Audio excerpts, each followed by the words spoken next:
তো বন্ধুরা, আটা ময়দার বিস্কুট তো অনেক খেলে, তো এবার একবার সুজির বিস্কুট খেয়ে দেখো।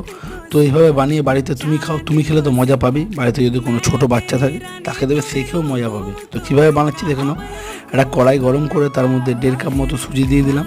দিয়ে ওর মধ্যে বড় চামচের 2 চামচ ঘি দিয়ে ভালো করে তোমাদেরকে সুজিটাকে প্রথমে মিশিয়ে নিতে হবে। 4-5টা মতো এলাচ দিয়ে দেবে, তার মধ্যে একটু নুন দেবে আর চিনি দেবে, দিয়ে একটু ভালো করে তোমাদেরকে মিশিয়ে নিতে হবে সমস্ত কিছু।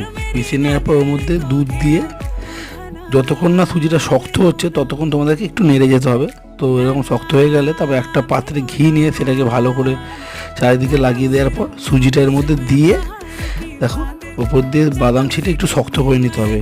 দেখো বাদামগুলোকে আর চেপে চেপে বাদামগুলোকেও বসিয়ে দিতে হবে এর মধ্যে, যাতে বেরিয়ে না আসে। তারপর হয়ে গেলে একটা পাত্রের মধ্যে সুজিগুলোকে নিয়ে 4 চৌকো করে কেটে নিয়ে বিস্কুটের আকৃতি শেপ দিয়ে দাও।